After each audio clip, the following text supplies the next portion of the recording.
எல்லாருமே நியூஸ் பார்த்துருப்பீங்க. நான் இப்போ தான் பார்த்தேன். என்னென்னா, ராதிகா யாதவ் அப்படின்றவங்க 25 வயசு பொண்ணு. அவங்க வந்து இன்டர்நேஷ்னல் டென்னிஸ் வரைக்கும் ஆடியிருக்காங்க ஜூனியர் லிஸ்ட்டில். அப்படிப்பட்டவங்கள அவங்க அப்பா, அதாவது அவங்க ஓன் அப்பா கன் எடுத்து 5 வாட்டி சுட்டு கொன்னுட்டாரு. அவர் கொடுத்த கன்ஃபெஷன் பற்றி தான் இந்த வீடியோவில் பார்க்க போகிறோம். அவங்க ஓன் அப்பா கொன்னதுக்கு வந்து ஒரு 4-5 பக்கத்துக்கு வந்து காரணம் சொல்கிறாரு. இதுக்காக தான் நான் வந்து என் பொண்ணை கொன்னேன் அப்படின்னு சொல்கிறாரு. கன் எடுத்து, அவர் லைசன்ஸ்டு கன் வச்சுருக்காரு, ரிவால்வரு.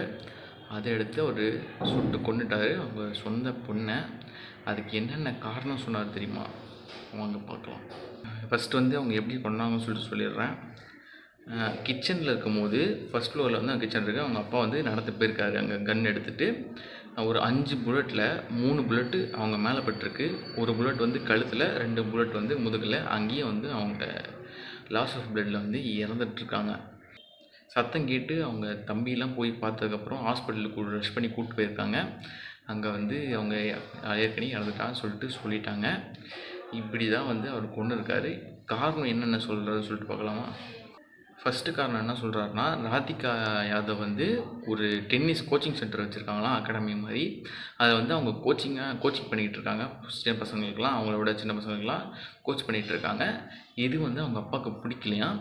அதை வந்து எத்தனையோ வாட்டி வந்து அவர் நிறுத்த சொல்லியிருக்காரு. இது மாதிரி கோச்சிங் கொடுக்காத, எனக்கு பிடிக்கல அப்படின்னு சொல்லியிருக்காரு.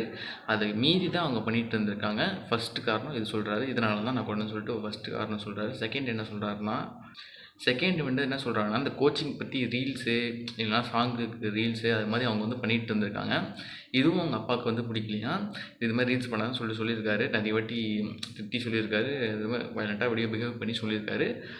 அப்படி சொல்லி அவங்க கேட்கல, அதனால் அப்படின்னு சொல்கிறாரு.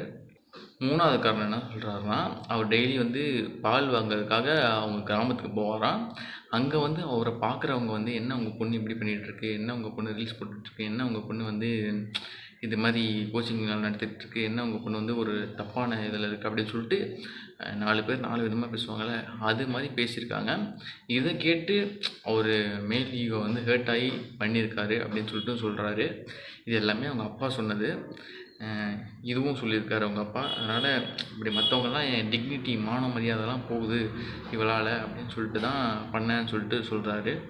இதெல்லாம் தான் அவங்க அப்பா சொல்லியிருக்க விஷயம். அரெஸ்ட் ஆனதுக்கப்புறம் அவங்க கன்ஃபெஷன் கொடுக்கும்போது, எதுக்காக நீங்கள் சொல்லிட்டு கேட்கும்போது, நீங்கள் இதெல்லாம் கேட்டால் உங்களுக்கு எப்படி இருக்குது? உங்கள் அப்பாவே வந்து ஒன்று கேள்விப்பட்டேன், ஆனால் இதில் இந்த ஆர்டிக்கல் இல்லை. இது இன்னொன்று என்னென்னா, ராதிகா வந்து அவங்க அப்பாவை நம்பி, அதாவது அவங்க அப்பா மணி காசில் தான் இதெல்லாம் பண்ணிகிட்ருக்காங்க. கோச்சிங் பண்ணுறது, ரீல்ஸ் போடுறது இதெல்லாம் பண்ணிகிட்ருக்காங்க. இதுவும் பிடிக்காம தான் அவங்க அப்பா வந்து கன் எடுத்து சுட்டதா அப்படின்னு சொல்லிட்டு ஒரு இது பார்த்தேன் ஆர்டிக்கலில்.